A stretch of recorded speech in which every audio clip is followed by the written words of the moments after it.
오늘 어느덧 2022년 6월 마지막째 주일입니다. 그래서 오늘 3장, 룻기 3장 1절로 18절, 룻기 세 번째 시간인데요. 사람은 누구나 한평생을 살다가 보면은 룻기 1장의 상황에서처럼 절망 가운데 빠질 때가 있죠. 그 사람이 배움이 있고 배경이 있고 건강과 젊음과 경제적인 어떤 것이 있을지라도 어느 순간에 절망의 늪속에 푹 빠질 때가 있습니다. 이제 그럴 때면 분명 내가 하나님의 사람이란 것을 내가 믿고 지금까지 내가 믿음 안에서 말씀으로 살아왔는데도 어떤 생각이 드냐면은 나는 지금 하나님께조차 버림을 받은 느낌이 든다는 거죠. 룻기 1장 20절 말씀에는 하나님께서 나를 심히 괴롭게 했다는 말씀이 있는데 그러한 것이 룻기 성경 1장의 이 배경이었다는 거죠. 사람이란 여러분 누구나 이 절망에 빠질 때가 있는데 그럴 때마다 여러분 우리가 깨닫지 못하는 것이 있다는 것은요, 하나님께서 여러분과 나를 위해 물밑 작업을 하실 때더라. 아무것도 안 보이는데 그러한 상황에서도 분명 하나님은 그 사람을 위해 일하고 계시는데도 그러나 우리는 그걸 전혀 느끼지도 감히 상상하지도 못할 때가 많고 그러죠. 왜? 항상 눈앞의 것만 보니까요. 자, 그런데 그런 상황에 절망적 상황에서 룻기 2장으로 들어오면은 처음부터 룻기 2장부터 희망의 빛이 서서히 아침빛처럼 이렇게 빛이 올라오는 것을 우리가 봅니다. 지금 무슨 말씀드린 대로 전혀 지금 이런 것이 깜깜하지만은 반면에 나오면은 지금으로 말한다면은 그 사람은 모태신앙 아니겠습니까? 엄마 아버지. 그래서 나오면은 온통 깜깜한 그런 상황에서도 하나님께서 자기를 위해서 일하신다는 어떤 힌트, 어떤 사인을 거기서 이 나오미가 얻었던 것 같아요. 다시 설명한다면은 하나님의 은혜가 내게서 완전히 끝나는 줄 알았는데 끝나지 않았다는 것을 나오미가 깨달았다는 것이죠. 보편적으로 모태신앙의 사람들이 뜨뜻미지근한 점은 있지만은 뭐냐면은 엄마의 그 모태로부터 나오는 것 때문에 영적 촉감을 비교적 빨리 알아차린다. 이제 그런 말을 하는 분이 있었습니다. 물론 그게 뭔지는 우리 자신도 모르지만은 어렴풋이나마 하나님께서 역사하시는 그 영적인 감촉을 내가 느낀다는 것인데, 그러니까 하나님의 지금 일하시는 것을 깨닫는다는 것인데 누구나 그러한 감을 잡으면 어떻습니까?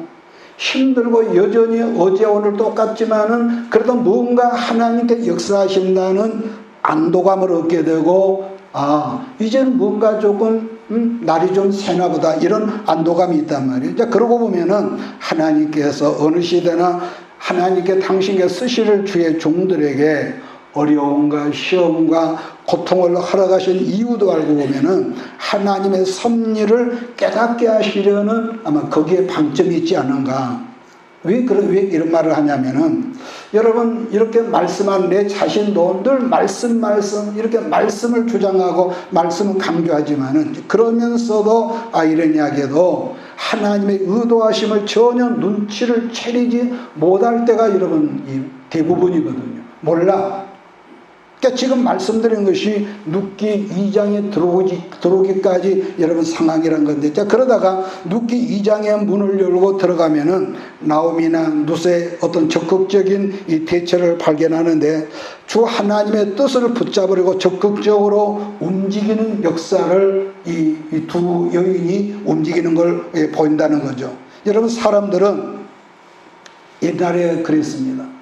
내가 수렁에 빠져 있을 때 기진맥진해 가지고 있을 때 내게 와서 이루하면서 박 목사님 일어나, 이렇게 여러분들이 나를 위로하고 할 때가 있었지만, 그런데 여러분요, 지난 세월을 돌아보면 사람은 아무리 내가 힘을 쓰고 용을 써도요, 자기가 서 있는 삶 가운데 어떤 여러분 희망의 빛이 보이지 않으면은 내가 지식으로 일어서는 아는데요, 일어설 기력이 도무지 나오질 않다라는 거죠. 자, 그랬었지만은 어느 날부터인가 하나님의 은혜의 사인이 임하면은 뭐죠? 아까 말한 대로 내게 희망의 불빛이 비춰지기 시작하는데, 그런 점에서 오늘 룻기 3장은 은혜의 결과의 결과라고 이렇게 말을 해야 할 것 같습니다. 무슨 말이냐면은 절망하고 온통 깜깜한 가운데서 지금까지 방황만 하던 그들 안에 생기의 바람이 이제 부는 거지요. 생기의 바람. 마치 이것은 에스겔 37장에서 에스겔의 환상 가운데 왔던 뭡니까? 에스겔 골짜기에, 에스골 골짜기에 해골들, 말라버린, 소망이 오는 말라버린 이 사람의 뼈들이 가득한 그 절망의 산골짜기에 순간적으로 하나님의 생기의 바람이 불어서 그 해골들에게 들어가더니 어떻습니까? 이 뼈 저 뼈가 두두두두두 들어맞고 근육이 오르고 살이 피부가 덮이고 이렇게 해서 이스라엘 나라에 하나님의 큰 분대가 되더라는 말씀이 있습니다. 여러분, 사람은 누구라도 그 심령이 뭐라 할까 회복되기 전에는요, 아까 말씀한 대로 아무리 곁에서 나를 위로하고 나를 격려해줘도 내 마음이 움직이질 않아요. 이것은 아마 체험을 해본 사람은 물론 이해가 되겠지요. 자, 그러므로 하나님의 사람은요, 언제나 이유 불문하고 은혜가 풍성한 하나님께로 나가야 된다는 것은 왜냐하면은 반복하지요. 여러분이나 이렇게만 나도 은혜를 받아야만이 우리는 어떤 소망이 있고, 은혜가 우리에게 임해야만이 침울하고 어둡던 가라앉았던 우리 마음에 회복이 되어 서서히 움직이기 시작하더라는 거죠. 그러므로 은혜가 우리들 마음에 회복이 되면은 어떠지요? 돈은 없어요, 요즘. 환경도 그래. 그런데 이상하게 내 안에서 어떤 움직임이 감지가 되는 것이죠. 3절 4절 말씀 보면은 시어머니 나오미가 이제 며느리 룻이 해야 할 일을 가르치기 시작하는 말씀이 있거든요. 여러분 3절을 한번 볼까요? 4절을 볼까요? 그가 누울 때 너는 그가 눕는 곳을 알았다가 들어가서 그의 발치부를 들고 거기에 누우라. 그가 내 할 일을 내게 알게 하리라 하니. 간단히 쉽게 말하면은 보아스에게 적극적인 뭐죠? 프로포즈를 해라. 이런 의미죠. 그러니까 일반적 개념으로 본다면은 이런 사건은 굉장히 부도덕하게 보이죠.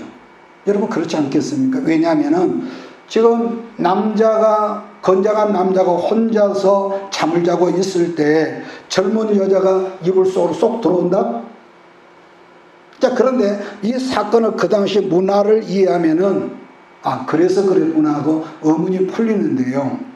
오늘 나오미가 그랬습니다. 며느리에게 머리 쪽에가 아니라 발치 끝에 들어가서 누웠다 가는 것은 이건 뭘 말하냐? 종으로서 주인에게 복종을 의미한다. 이건 제가 체득한 것이 아니라 여러분 그 주석에 그렇게 되어 있더라고요. 그러니까 지금 룻이 지금 무슨 행동을 하냐 하면은 나는 당신의 여종입니다. 그렇다는 거죠. 두 번째는 그 당시에는 이랬대요. 물론 이거 현장에 가보지 않았기 때문에 모르지만은 당시에 여자가 남자에게 프로포즈를 먼저 했다는 것인데, 그러면 남자가 뭐죠? 프로포즈를 받은 남자가 결정을 해야 하는 거 아니겠어요? 그러니까 분명한 것은 이방 여인 룻이 그러한 풍습이나 사회적인 제도를 다 알고 한 것이 아니라 단지 자기 시어머니 나오미가 이렇게 해라 시킨 대로 순종했을 뿐이라는 거죠. 여자는 남편에게 순종하는 것이 미덕이었고 남자는 그런 여자를 사랑하는 것이 이런 미덕이라고 옛날 우리 조상들도 그랬습니다. 자, 그러므로 남자는 여자로부터 존경이나 순종함을 받지 못하면은 남자는 뭐냐? 돈이 있어도 행복하지 못해. 그러니까 그런 사람이 밖으로 나가는 거예요. 자기를 대우하고 인정하고 격려해주는 어떤 그 싸구려 있고 웃음을 웃는 사람을 찾았어요.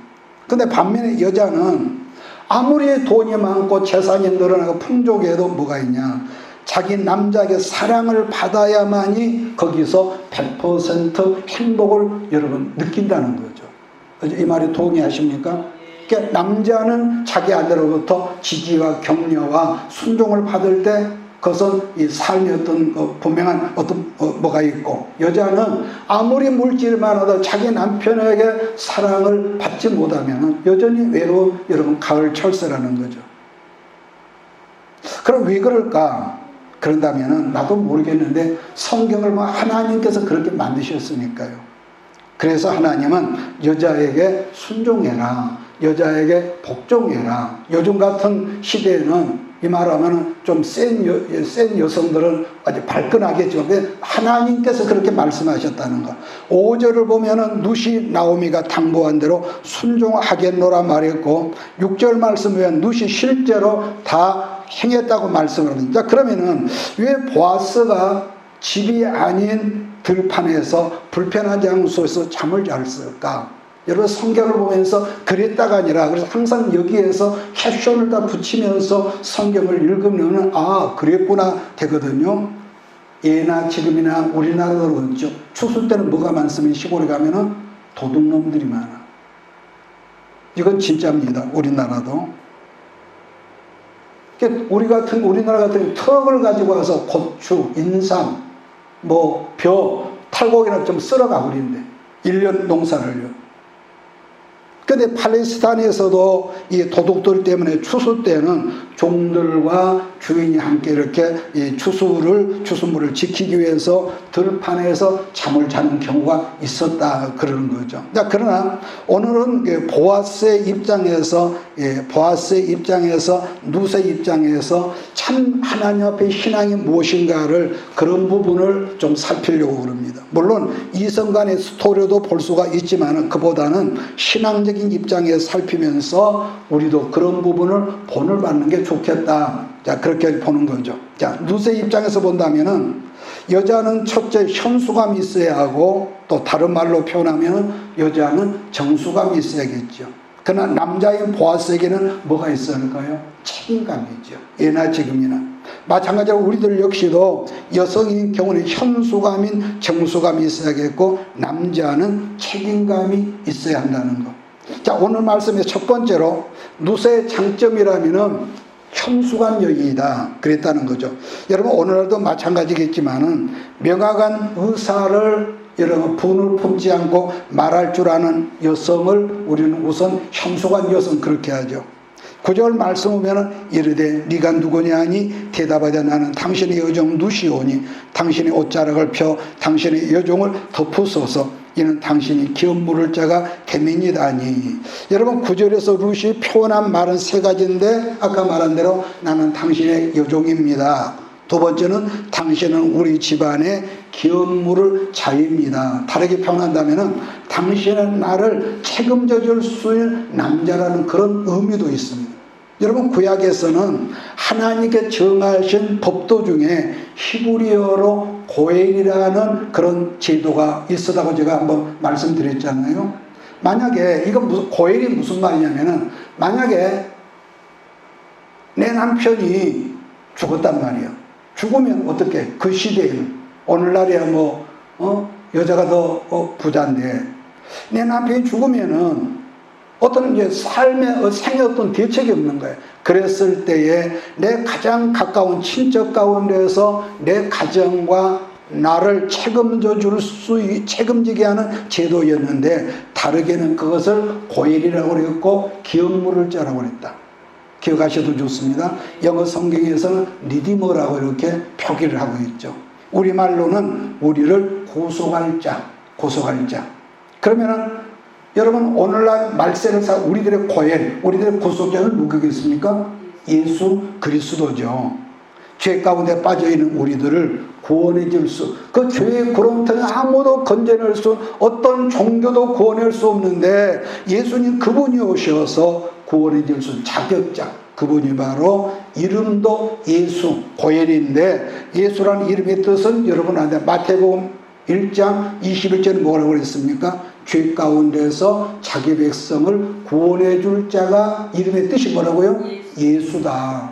예수, 고엘, 리디머. 자, 그 다음 세 번째는 당신의 옷자락으로 나를 덮어주세요. 이랬다는 거죠.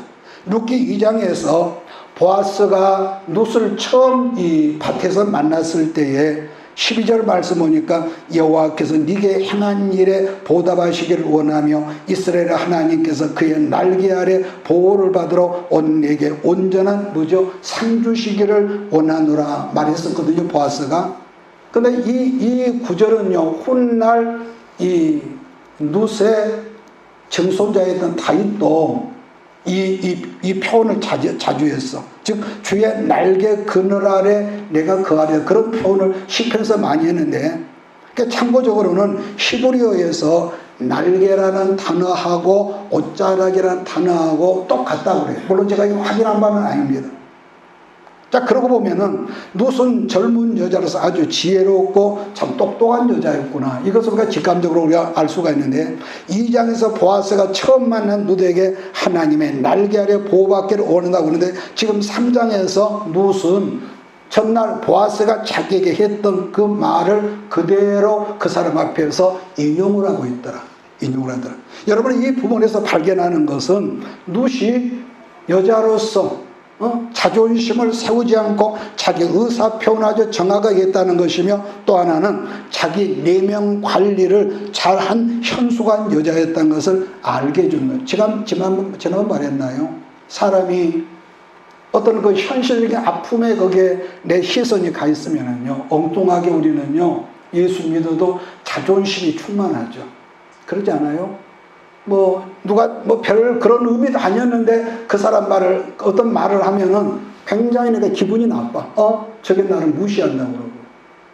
그런데 자존감은 여러분 다르잖아요. 그러니까 자기 내면 관리를 굉장히 잘했던 여자다. 여러분 들었겠지만 전 지구상에서요, 성형수술을 가장 많이 한 나라가 어디인 줄 아세요? 코리아. 여러분 대한민국 여성이라고 그러죠. 근데 우리가 안 예쁜 것보다는 예쁜 것이 좋겠지만은, 여러분 아무리 예뻐도요, 예모는 불과 몇 년이거든요. 하무 11억이라고. 평소에 잘 먹고 물 적당히 마시고 운동하고 잘 배설하고, 여러분 그런 게 되는데, 인위적으로 이렇게 해봐도 몇 년 못 갑니다, 그거. 그러니까 이 육이라는 거는 아무리 가꾸지만은 몇 년 지나면 다시 피부가 처지고, 여러분 주름살이 생기고 쭈그렁망태가 여러분 된단 말이에요.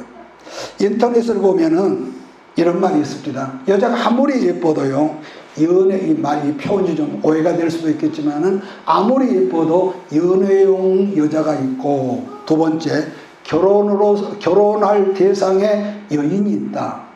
이거 인터넷에서 내가 본 말입니다.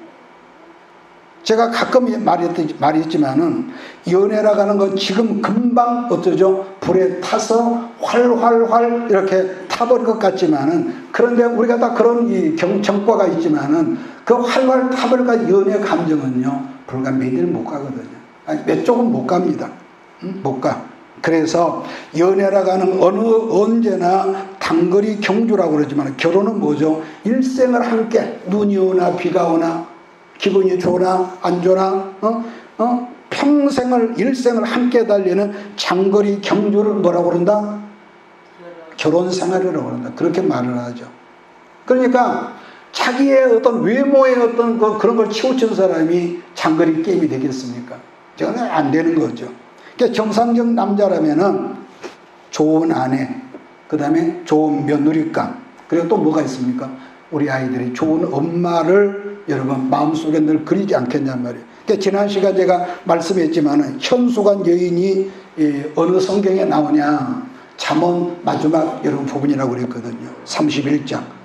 자, 그래서일까? 정통 히브리 성경을 보면은, 우리는 지금 룻기가 사사기 시대에서 사사기 성경 뒷받침했는데, 룻기가 잠언 성경 여러분 다음에 나온다고 여러분 그러더란 말이에요. 잠언 31장 10절을 제가 있습니다. 누가 현숙한 여인을 찾아 얻겠느냐? 그의 값은 진주보다 더하니라 그랬습니다. 그런 점에서 현숙한 여인의 모델로 보여주는 사람이 룻이라는 것을 지금 룻기 기자가 오늘 마지막 시대를 사는 우리에게 그대로 보여주는 것.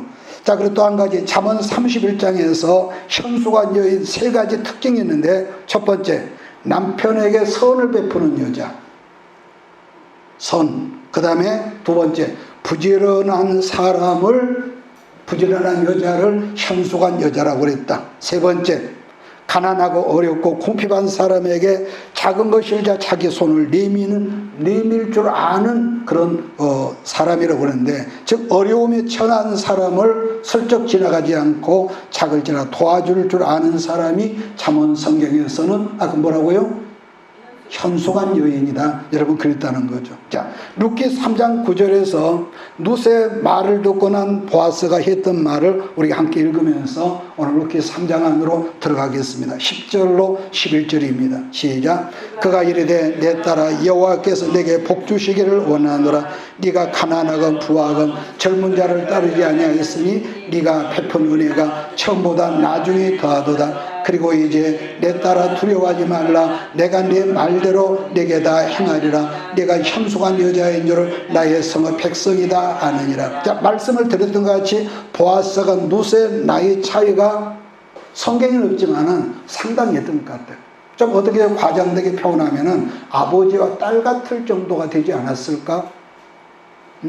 자, 그랬더니 보아스가 룻에게 감사한 말을 지금 한다는 거예요. 자기가 늙은 남자인데도 젊은 여자인 네가 내게 풀어보자 하는 것이 진짜나 감사하다 그랬다는 겁니다. 여러분 광주는 어떤지 모르지만 제가 들을 때에 서울에는 백화점에 서빙하는 사람들 있잖아요. 그리고 아주 유명한 그런 그 레스토랑이라든가 그런 데는 여자들이 별로 없대요. 아주 거기는 아주 쭉쭉빵빵 아주 잘생긴 젊은 남자들로만 채워져 있다는 거예요. 그러니까 똑같은 업종의 식당이라고 그래도 왜 그러냐 그랬더니 젊고 잘생긴 남자들이 서빙을 하면은 여자 손님들이 더 북적북적하대. 뭐 안 가봐서 모르지만 제가 들었던 말입니다. 그러면은 왜 그런 현상이 생길까요? 그랬더니 서빙을 받다가 종업원들이 혹 잘못할 때도 있지 않겠습니까? 그런데 그 대상이 늙은 여자였거나, 뭐 여기서 늙다는 건 뭐 할머니를 말한 것이 아니라, 뭐 그분들이 말하는 것은 뭐 30, 40대가 넘었다든 이런 때겠죠. 그 다음에 남자도 나이가 많은 여자가 하는데, 그럼 화를 더 낸대. 그 10년을 내가 이해를 못 했는데, 그런데요, 화가 더 난다는 거. 그런데 젊은 남자였을 경우에는 그랬어도 자기도 모르게 여자분들이 한 말이 또 이해가 가고 괜찮다고 뭘 억지로 그러더라는 거죠. 그런데 룻은 그런 것이 전혀 없다는 것을 이제 보여주지 않습니까? 그 다음에 11절 말씀 보면은 뭐죠? 네가 베푼 인애가 처음보다 다음에 뭐죠? 나중에 더하다 했는데, 여러분 인애라는 말은요, 내가 이웃에게 이웃에 베푼 은혜를 인애라 하는데, 보아스가 그걸 여러분 그대로 여러분 알았던 모양이죠. 다른 것은 아직 잘 모르지만은 네 늙은 시어머니에게 네가 하는 걸 보니까 너는 정말로 현숙한 여자라고 소문이 났다. 베들레헴에 그랬다는 거. 또 한 가지는 네가 현숙한 여자라는 베들레헴 성읍 사람들이 다 알고 있다 말했던 애난 건데, 반복하지만 속사람. 그래서 이런 점을 보면요, 이렇게 말하 나도 여러분도 우리는 이 겉사람도 꾸며야 하지만은 속사람, 즉 내면의 아름다움을 꾸미지 않으면은요, 여러분도 나도 우리는 결코 현숙한 여인이 되어질 수 없다는 이런 말인데, 또 하나 3절을 보면은 너는 목욕하고 기름을 바르고 의복을 입으라고 그랬는데, 간단히 이걸 표현하면은 여성으로서 뭐죠? 내적인 것도 있어야 위적인 아름다움을 기르라는 것. 제가 제일 옛날에 모에서 보면은 봉사를 교회에서 하는 슬리퍼 찍찍 꽂고 온 사람이 있죠. 그것이 죄다 아니다 하기 전에 그것처럼 이제 보기 싫은 거거든요. 하나님 앞에 오면서.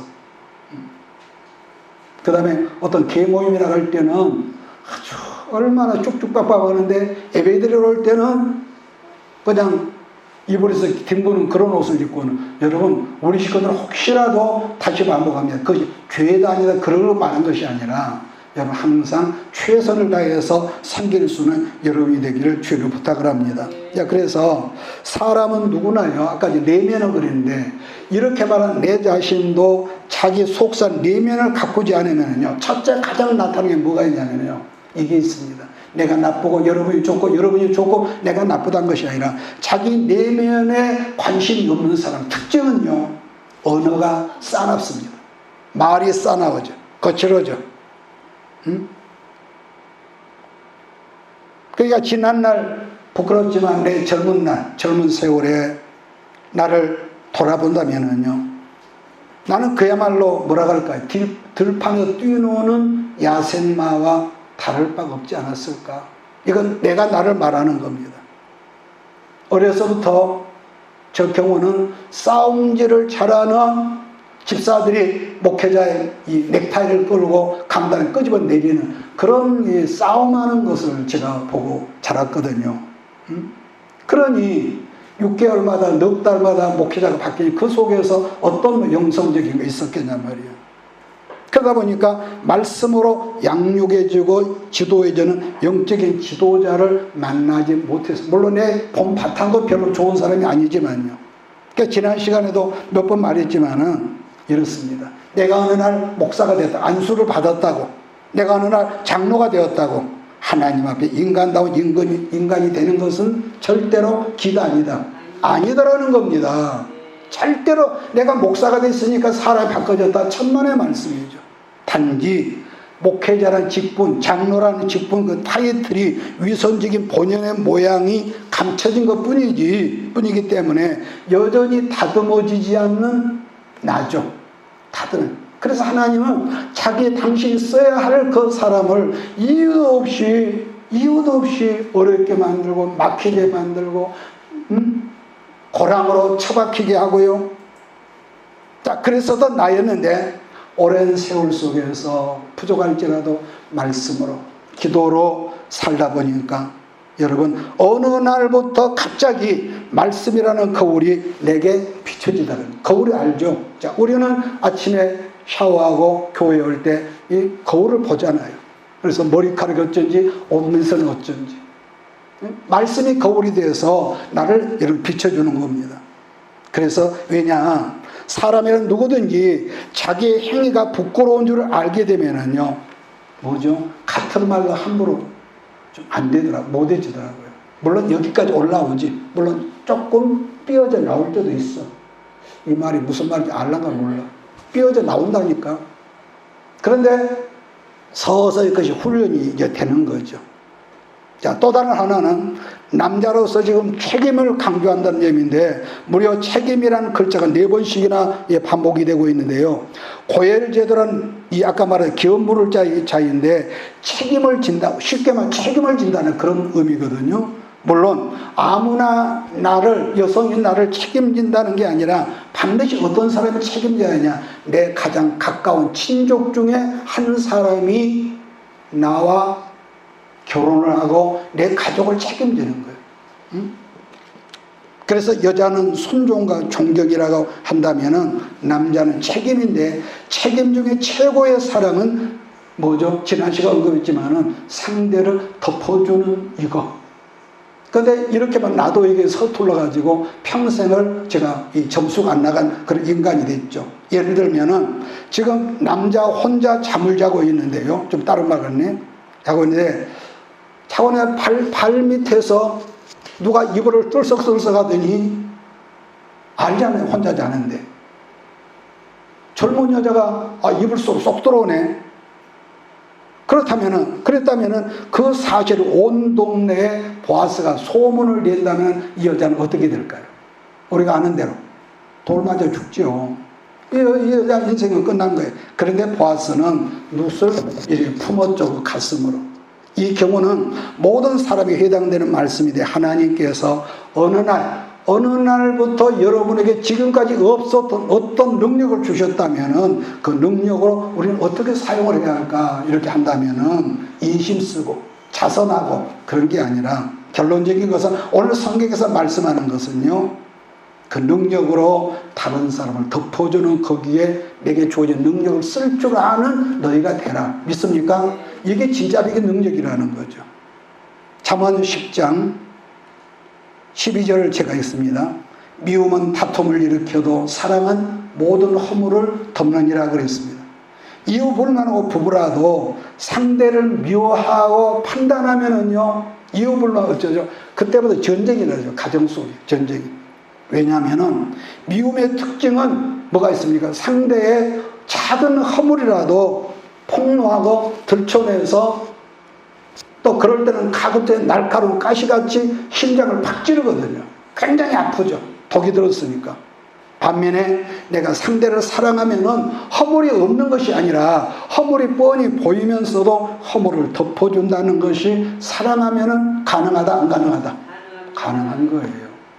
근데 이것이 이렇게만 놔도 안 되니까 그때마다 성령의 도우심을 내가 힘입어야만 그것이 가능하더라. 내가 지식을 혼이 아는데 현장에 딱 부딪혀 보니까 옛날 본성이 또 나오는 거죠. 그렇다면은 보십시오. 말씀을 제가 줄이겠습니다. 여러분 자신이 내가 하나님의 사랑이 있는 사람인지 없는 사람인지를 내 스스로 뭘 보고 알 수 있을까? 자, 이걸 맞추면은 제가 오늘 짜장면을 꽃배기로 사겠습니다. 내 자신이 사랑이 있는 사람인지 없는 뭘 보고 알 수가 있을까? 다른 게 아니라 이거거든요. 대답이 안 나올 것 같아서 또 끝까지 가면 혹시 맞히면은 또 내 비상금이 또 없어질 수 있어요. 다른 그것도 맞는데 정답은 아니거든. 그 사람의 허물을 가려주느냐 폭로해버리냐. 우리는 이유를 거슬리면은 나팔 다다다다 불거든요. 이건 그 사람이 특별히 나빠서가 아니라 우리는 다 그런 어떤 그 못된 그 DNA가 있단 말이에요. 뿐만 아니라 잠언 17장 9절에 보니까 허물을 덮어주는 자는 사랑을 구하는 자요 그것을 거듭 말하는 자는 친한 것을 이간시키는 자라고 그랬습니다. 지난 시간에 그 수요일 날 노아의 그 세 아들을 제가 언급했잖아요. 기억하십니까? 큰아들 셈과 두 번째 함과 세 번째 야벳입니다. 아버지 노아가 홍수 후에 여러분 땅이 얼마나 비옥했겠어요. 포도 농사를 얼마나 잘 되었던지 포도주를 만들어 가지고 조금만 마셨으면 괜찮았을 텐데 얼마나 마셨던지 벌거벗고 뒹구는 것을 이렇게 봤단 말이에요. 그것을 가족들 앞에서 이 둘째 아들이 나팔을 불었어. 나팔을 불었다는 성경은. 그러나 첫째와 셋째는 아버지가 허물이 없어진 것이 아니라 여전히 허물 가운데 있는데도 불구하고 보지 않으려고 어떻게 했다? 뒷걸음질 쳐서 아버지의 부끄러움을 덮어주었다. 성경은 이렇게 말합니다. 또 아담과 하와가 하나님의 불순종함으로 범죄하고 벌거벗은 상태로 있을 때 하나님은 가죽으로 이 치마를 만들어서 그들 부부의 허물을 가려줬다고 이렇게 언급을 하죠. 지금 셈과 야벳이 하는 행동이라고 하는 것은 곧 누구죠? 하나님을 닮은 그런 행동을 한 거죠. 그러니까 이유불문하고 여러분이 뭐 허물을 까발리면은 여러분은 맛이 좀 닮았고 꼴 보기 싫고 하는 것은 마음에 안 들지만은 그래도 사랑하라고 그랬으니까 덮어주면은 여러분 하나님 자녀된 걸 나는 믿습니다. 할렐루야. 그 한 번의 행동으로 하나님은 셈과 야벳을 겁나게 성경대로 창대하게 복을 주셨다고 이렇게 말씀했단 말이에요. 반면에 함은 아버지의 허물을 가족들 앞에서 나팔을 불었다는 일로 그의 후손이 저주를 받았노라고 창세기 성경에서 가장 귀한 교훈으로 우리에게 알게 하시는 그런 말씀인 것이죠. 마찬가지로 지금 보아스에게 발견되는 것은 이방 여자 룻의 허물을 덮어주는 것. 베드로전서 4장 8절 여러분 기억하십니까? 무엇보다 뜨겁게 서로 사랑할지니 사랑은 허다한 허물을 덮느니라. 그렇습니다. 사랑의 특징이 뭐냐고 한다면은 이렇습니다. 젊었을 때 보듬어주고 입 맞춰주고 I love you 이 말 듣기를 원하지만은 상대의 허물을 덮어주는 걸 성경은 사랑이다. 하나님의 언약계인 속죄에서도 여러분 기능이 뭡니까? 이 덮어주는 기능이야. 그러다 뭘 덮어주느냐? 하나님 앞에서 우리 모두의 죄를 덮어서 하나님께서 그 우리의 죄가 보이지 않도록 덮는다는 거죠. 두 번째로는 책임지는 사람인데 13절을 읽겠습니다. 13절 시작. 이 밤에 여기서 머무르라. 아침에 그가 기업 물을 자의 책임을 내게 이행하면 좋으니 그가 그 기업 물을 자의 책임을 행할 것이니라. 만일 그가 기업 물을 자의 책임을 네게 이행하기를 기뻐하지 아니하면 여호와께서 살아계심을 두고 맹세하노니 내가 기업 물을 자의 책임을 내게 이행하리라. 아침까지 누워있을지라 하는지라. 12절은 보아스가 말하기를 나보다 더 가까운 내 친척이 있다, 이렇게 먼저 말을 하거든요. 그 가까운 친척이 이 고엘제도를 기업 물을 자로서 책임을 다하면은 모르지만은 그렇지 않으면은 내가 너를 책임을 지겠노라고 13절에서 아까 그랬죠. 4번씩이나 거듭 말을 하더라는 건데, 이 점을 보면은 보아스는요, 지금 젊은 여자가 한밤중에 자기 앞에 있는데 어떤 감정적, 충동적으로 그렇게 행동하지 않고 참 이성적인 사람이었다는 것을 알게 해주는 본문인 걸 우리가 보는 거죠. 자, 그런데 이제 이번 주 수요일에 우리가 4장으로 룻기가 끝나지 않습니까? 4장에 가면은 그 친척이 이 룻을 책임을 진다고 처음에 말을 하죠. 그랬었는데 아마 왜 그랬을까? 젊은 룻이 생각 외로, 그렇지. 끝내주게 예뻤기 때문에 혹 가가지고 내가 하지. 그러지 않았을까? 내 추측입니다. 그런데 문제는 뭡니까? 그때나 지금이나 내가 누군가를 책임진다는 것에는요, 뭐가 있습니까? 반드시 거기에 뭐가 따르죠? 대가가 따르죠. 대가를 치러야. 그래서 보아스가 그럼 네가 그 대가를 치러야 한다고 그러니까 나는 내 기업이 손해가 될 것 같아서 나는 안 할 테니까 당신이 해라. 이러면 거기서 선포가 되거든요. 여러분, 그리스도인들은 여자든 남자든 서로를 책임지는 자세가 있어야 한다고 저는 믿습니다. 서로 간에 남편은 남편대로 아내는 아내대로 이게 있어야 하거든요. 언제나 여러분 인간관계에 배신하는 배신 잘하는 사람이 있거든요. 핑계를 잘하고 빠져나가고. 배신하는 사람들의 특징은 뭘까? 무책임한 사람이죠. 여러 가지 핑계를 말하지만 자기가 무책임하게 배신을 해놓고 나서는 나중에 누구 때문에 그랬다고 하고 또 뭐라고 하죠? 뭐 때문에 내가 그때 거기서 나왔다고 꼭 그렇게 자기 합리화를 하죠. 꼭 지금 정치판에 어떤 사람들처럼요. 그러니까 또 하나는 예수님의 육신의 아버지 요셉을 보면은 마리아가 자기하고 이 정혼을 했지만은 남자로서 부부관계를 맺은 적이 없는데 갑자기 이 처녀가 배가 불러온단 말이에요. 그러면은 우리가 아는 대로 율법은 그런 여자를 돌로 동네 사람들이 모아놓고 쳐주게 합법적으로 전혀 하자가 없는 거예요. 그런데 그걸 소문내지 않고 관계를 가만히 끊으려고 했다고 그랬거든요. 그런데 관계를 끊으려고 그랬는데 일종의 남자로서 배신감도 있었을 것이고, 그럴 리가 없는데 어떻게 그럴 일이 있었어. 우리 마리아가 고민하고 기도했던지 그날 밤에 하나님의 천사가 와서 네 정혼자 마리아 데려오기를 두려워하지 말라. 뭐라고 하죠? 사람으로 말미암는 것이 아니라 하나님으로 말미암아 된 것이다. 이렇게 말하니까 요셉이 그 자리에서 아멘 하고 임신한 자기 아내 마리아를 여러분 데려왔다. 여러분, 그 가만히 그랬더라가 아니라 우리가 이 세상의 관점에서 보면 그런 남자가 과연 몇이나 될까? 하나님이 했다는데, 성령이 덮었다는데. 어떤 심리학자가 여러분 그런 말을 했는데요. 말씀을 끝내겠는데, 엄마는, 아빠도 자식을 사랑하지만은 엄마가 아들을 더 사랑하죠. 이건 어쩔 수 없는 것 같아, 세계적으로. 아들을, 근데 문제는 엄마가 아들을 사랑한다면서 엄마 이주로만 아들을 키우면은 그런 아들들은 성장에서도 부모 앞에서 징징거린대요. 이건 내가 말한 어떤 그 학자가 하는 말입니다. 사실 가정에서는 여러분 책임감도 여러분 어려서도 책임지는 것. 따라서 책임감은 엄마보다 아버지가 아들에게 이렇게 물려줘야 한다고 저는 여러분 봅니다. 지금 우리 주변에서 수도 없이 많은 가정들이 깨지고 있잖아요. 늙은 젊은 사람들이야 뭐가 안 맞아서 그런다 그러지만은 뭐 사랑하니까 뭐 벨소다에서 결혼하지만은 몇 쪽은 못 가서 싫어서 이혼하는데, 문제는 나이가 50, 60, 70이 돼가지고 가정들이 깨지는 경우가요 젊은 사람보다 많다고 하더라고요. 요즘 그런데요, 젊은 부부가 많이 깨진대.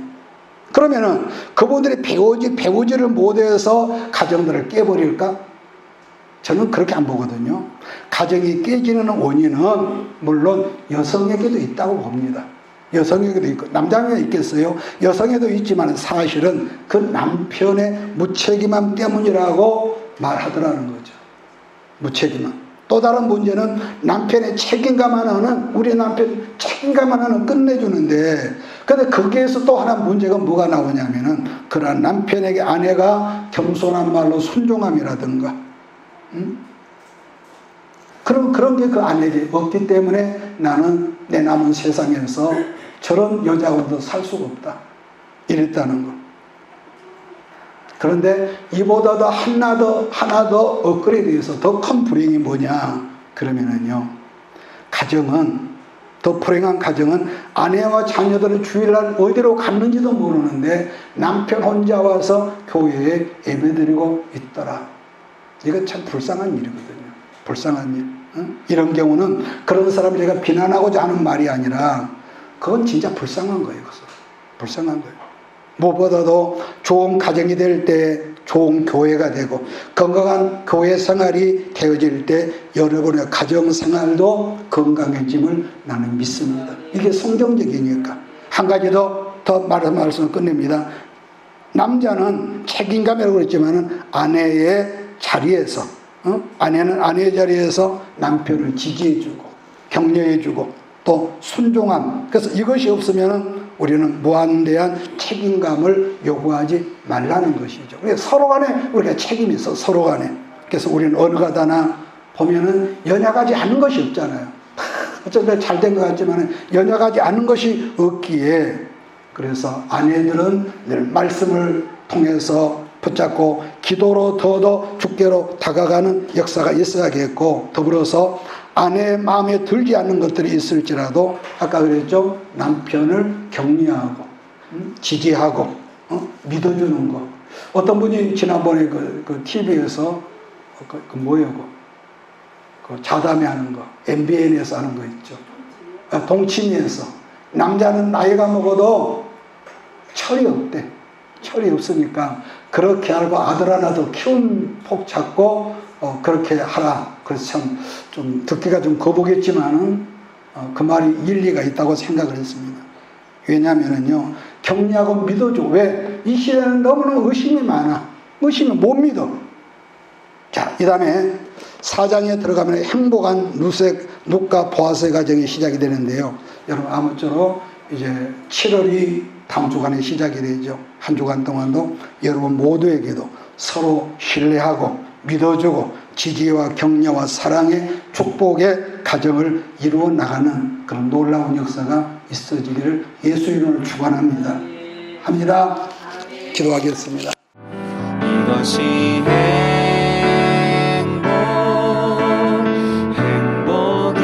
행복이라오. 세상은 알 수 없는 하나님 선물. 이것이 행복이라오.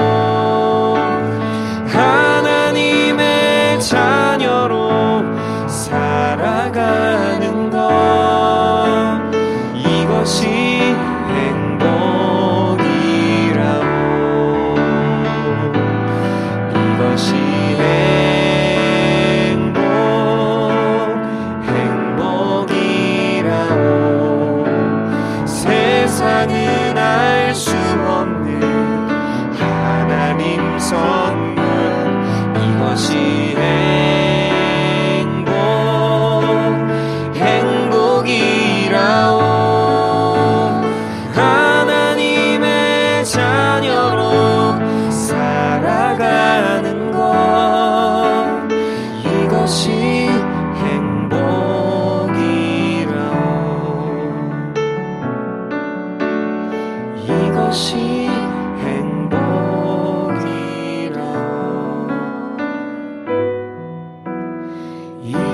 행복하니